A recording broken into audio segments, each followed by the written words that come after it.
Hi, anyone and everyone. This is Kim, the Humble Hermit from Come As You Are Oracle. I am going to do a collective for today. Today is Saturday, November 22nd, 2025. You may follow me on the Talk, the Tube, my blog, or not. Totally up to you. Take what resonates, leave what doesn't. If it doesn't fit, don't make it fit. If some of it fits, we love that for you. God's kiss, as always. Whatever doesn't, just leave it on the table for someone else. You don't need to take on energy that wasn't meant for you. If it's not for you, maybe it's for someone else. And that's just the way it was meant to be, right? Kindred Spirit Oracle, Hattie Thorne. You can find this at hattiethorne.com. You can also find this in her Etsy shop. Okay. Okie dokie. Cards look like this.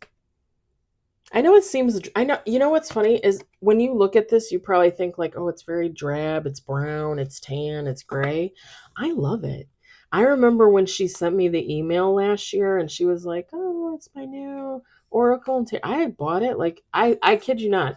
Like, I probably bought it within like half an hour of her sending me the email because I just love it. I know it's plain, but I think that's why I love it. I don't know. And it's warm to me. Like it may not be warm to you, but it feels warm to me. I don't know. Plus, I like the name of it, Kindred Spirit. It reminds me of Lucy Montgomery's Anne of Green Gables. Anne was always like, "Oh, a kindred spirit." I should watch that. When I was younger, I had a crush on Gilbert Blythe, aka whatever that guy's name was. I can never remember his name. Megan Follows played Anne. Colleen Dewhurst played her foster mother, basically, right? And the brother of Colleen Dewhurst's character, I think his first name was Paul, but I can't remember his last name. And he did the movie where he drove the tractor across America or something like that. I can't remember. It was something like that. And then he passed away. That was a good series. Anne of Green Gables, Sullivan Entertainment, out of Canada. Was it Nova Scotia? It's Canada. And beautiful scenery. Seriously, beautiful scenery. We got one on the table.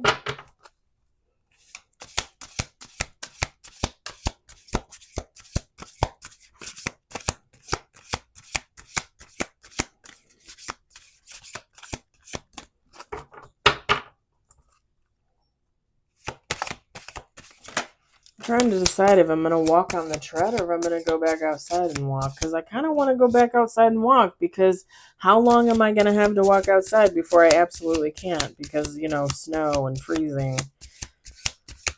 Ugh. We got two on the table.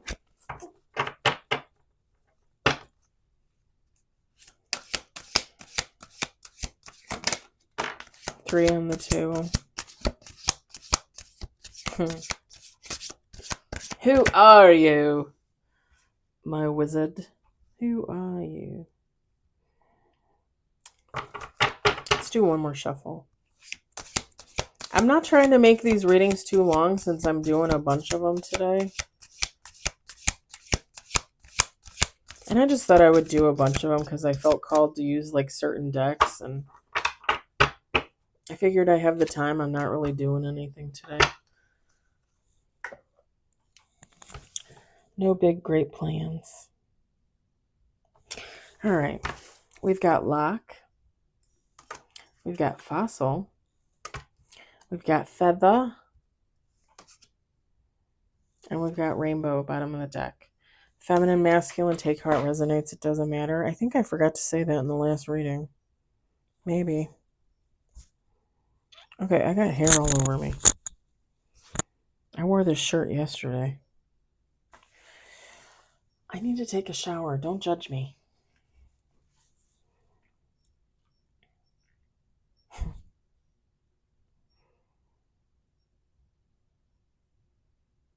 So listen, whoever this is for, you're protected. You have guidance. God, your angels, your ancestors, your dearly departed loved ones, like they're looking out for you. If your intuition isn't where it needs to be, you you got people looking out for you. You got people protecting you from the bad people, people trying to bring in the good people. Whoever you are, you know you're protected. You know you have guidance. You know that someone is working in your favor, okay? You know this. You want to be optimistic. You want to be excited for life. You want to be happy. But there's something about your past. There's something about maybe a situation or a person or people, something. Okay, that's my neighbor's boyfriend walking her dogs. I That's probably who I saw the one time. I thought it was her with short hair. Good for him. He should walk her dogs. He's over there enough. Um like something happened to make somebody, to make you, if it resonates, have trust issues. Have issues trusting people, trusting situations, trusting work environments, trusting neighbors, trusting strangers, right? Like somebody went through it. Somebody had some doozies of an experience. I get it. I get it. I too have had doozies of an experiences. I will say this. I'm the opposite. And don't get me wrong, like I have trust issues,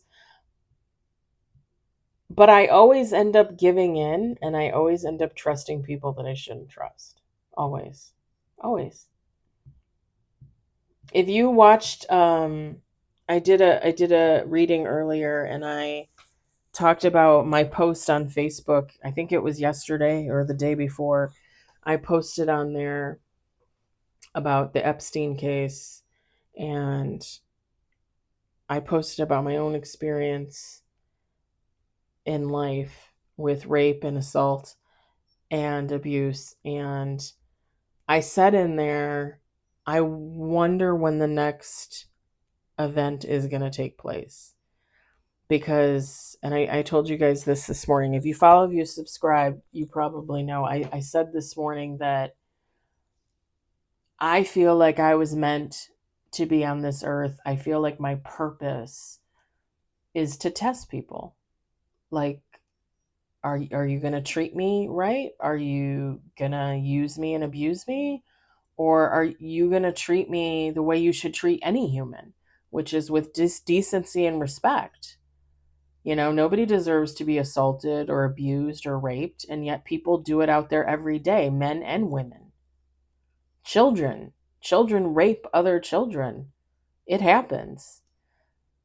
And I have this belief that I was put on this earth to test people, and some of them have failed, obviously. Some of them have failed. And I've talked before about, I don't mean to make light of my sexual assaults and my rapes, but you have to remember at the end of the day, like, that was done at me. Like that wasn't even really, when you think about it, it's not even really about you. It's about somebody else's, like, mental illness, narcissism, sickness, and me being here to test them, like, hey, are you going to turn a new leaf? Are you going to treat people better? And then when they don't treat me better, it's kind of like God saying, oh, okay, all right, I see you. You had a chance to do better and be better, and you didn't take it. And I feel like I have that in all aspects of my life, with friends, with family. Like, I always have people turn on me. Anytime I stand up for myself, anytime I say, no, you're not going to talk to me like that, no, you're not going to treat me like that, people will literally leave me in the dust. Like, I'm the one at fault, like I'm the problem. And don't get me wrong, Like, I know when I do wrong. I tell you guys all the time when I realize I fucked up and I did somebody wrong. I get that.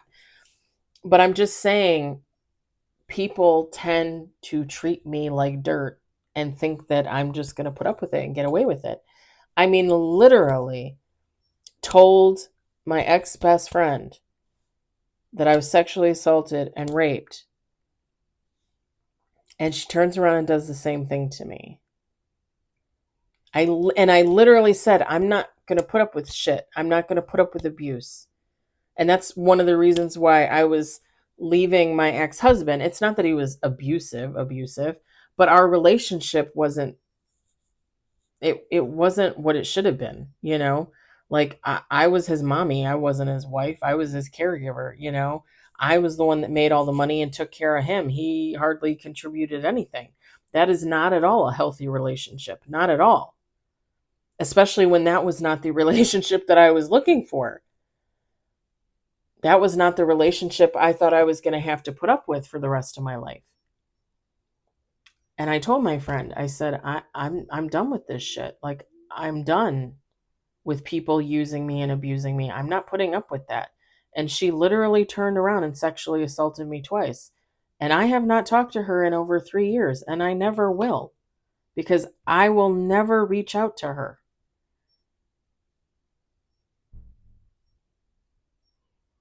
And it took me a minute. It took me a minute to recognize that what she was doing was not at all what I wanted, was not at all what I wanted to be a part of.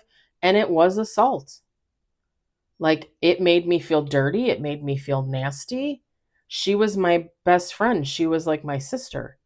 And what she tried to do to me,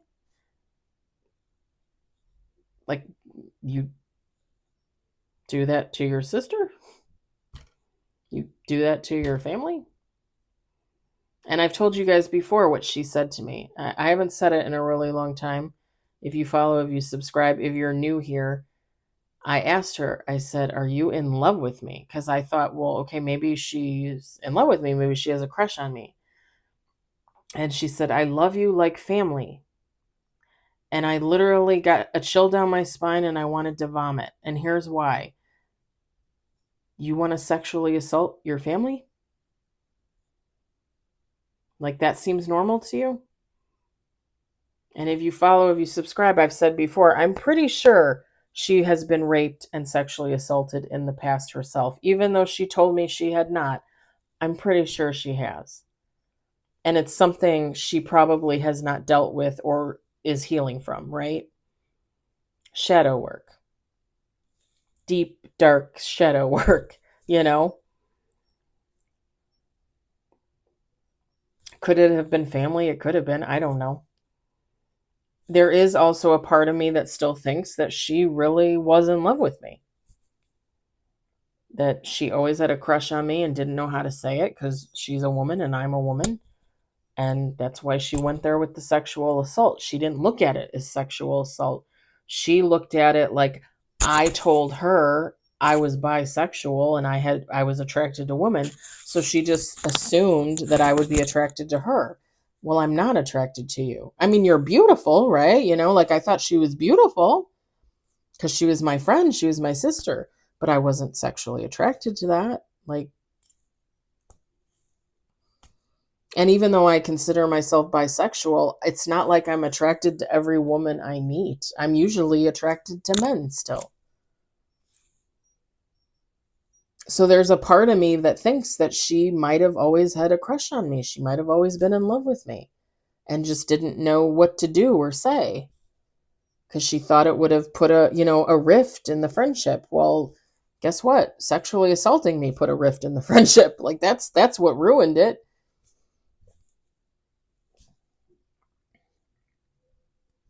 I understand. I understand pass and trying to heal from things and having trust issues. But like I said, like, I, on the other hand, always end up trusting people. Always. I always end up trusting people. And again, I think part of that is my purpose. Like, I am supposed to test them. I am supposed to see how far they take it, how far they go. And when the mission is done, I'm gone. I walk away. And you could think that's crazy all you want. I don't think it's crazy. I don't think it's crazy at all. I believe in a past life that I was Aphrodite, that I was the goddess of love, that I was out there flaunting it, that I was out there saying I'm the most beautiful woman in the world, that I was out there having sex with every guy I met, probably every woman I met, right? God says in this lifetime, you're going to test others through sex. It's not that far of a reach when you think about it. And for me, it's not even a reach. For me, it's what I believe. My friend texting me. But I understand trust issues. I understand. It's funny because if you, I keep saying it. If you follow, if you subscribe, you know that I fell in love with one of my male coworkers months ago, and even though that never worked out, and even though we're not even friends anymore, because we were friends before, it made me realize that I could fall in love again. Because after the ex-husband, I didn't think that was ever going to happen. I mean, I hoped, right? Like I hoped because I want to fall in love again. I want a companion, a person, but I didn't think it was ever going to happen. And then it did. So like it kind of made me open my eyes and realize, oh, okay, well, like I still have that feeling in me. I still have that, like I do want to fall in love, and like I just need to meet the right person. It is really hard when you have trust issues. It is really hard when you feel like the world is against you, like all the people are against you. I get it. I get it.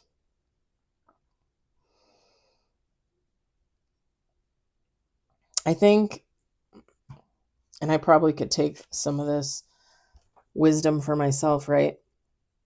I think at the end of the day, someone really needs to be honest with themselves about what they really want, what they're looking for, what they're willing to compromise on, and what they are not willing to compromise on. Because while I would like to believe that I could find everything that I want in one single person, I also am enlightened enough to know that at the end of the day, like I'm probably going to have to make some compromises on what I'm looking for and what I want in another person. And I'm not talking like looks and money and stuff like that. I'm talking more about like their spirituality, their enlightenment, their political views, things like that. Their values, their morals, I mean, well, I'm not even going to say it. I feel like that's yeah. Just shut up, Kim. You don't need to say everything. Do I? Do I need to say everything? Should I say everything?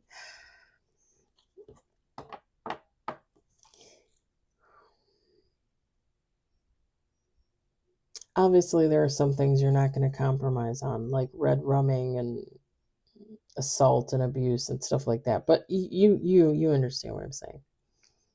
People make compromises in relationships all the time. It's just what are you willing to do and what are you willing to take, Because not everybody has the same thoughts on that.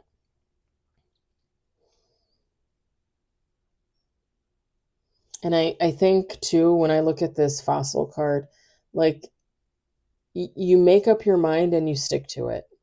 You stick to it, and it is what it is. You know, I once told a friend when I separated from my ex-husband, but before the actual divorce, I once told my friend, because she said to me, she said, you should just stay with him because you don't know what it's like out there in the dating world. And I looked her in the eye and I said, I'm leaving my husband knowing that I might not ever find love ever again. And I'm okay with that. You know what's funny about that statement? I found love again. Not only with the guy at work, but I found love within myself, right? Like, I have never loved myself more than now, being alone on my own.